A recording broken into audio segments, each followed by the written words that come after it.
इस तरह के चोरों को कंट्रोल किया जाता है। जिन लोगों ने बाहर से साजिश करके आपके ऊपर मुसल्लत किया, उनको पता है कि ये उनके सारे हुक्म मानेंगे,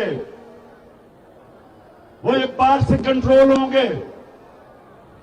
और करा कि ना भूले कि यही जरदारी और नवाज शरीफ 10 साल जब ये पावर में थे, 2008 से लेके 18 तक, तो 400 ड्रोन अटैक हुए हमारे मुल्क पे, कबायली इलाके जो यहां से दूर नहीं है। 400 ड्रोन अटैक हुए इन दोनों के, जब ये दोनों हुक्मरानी कर रहे थे। कोई दुनिया में मिसाल नहीं,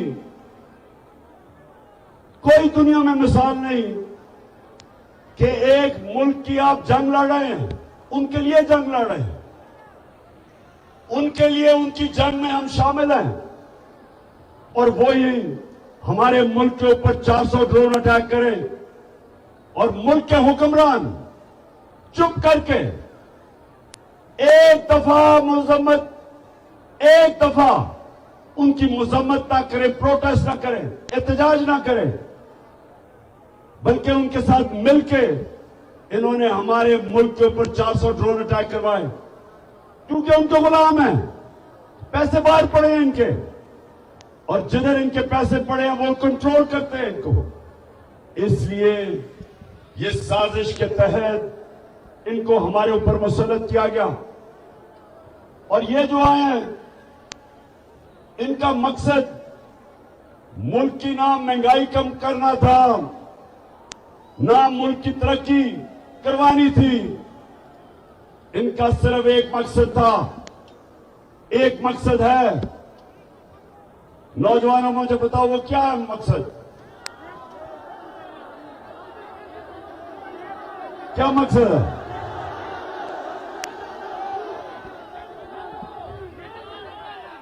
एक मकसद है कि जो इन्होंने पिछले 10 साल मुल्क को लूटा, अब वो चोरी जो अरबों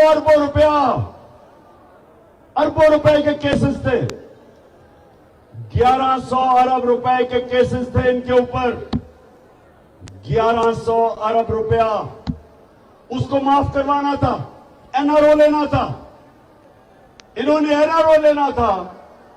और जिन्होंने बैरूनी साजिश की वो इनको पुतला बना के कंट्रोल करना चाहते थे ताकि पाकिस्तान को कंट्रोल किया जाए। इसलिए करक नौजवानों, आपने मेरा साथ देना है और मैंने इनका मुकाबला करना है। मेरी नजर में एक दफा ला इलाहा इल्लल्लाह आपके दिल में चला जाता है, आप कभी भी किसी की गुलामी नहीं करते।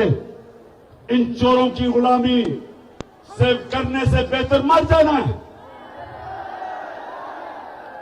अमेरिकनों के गुलामों की गुलामी करने से बेहतर है कि इंसान जिंदा ही ना रहे। इसलिए मैं इनका मुकाबला करूंगा। और नौजवानों, आपने मेरे साथ चलना है।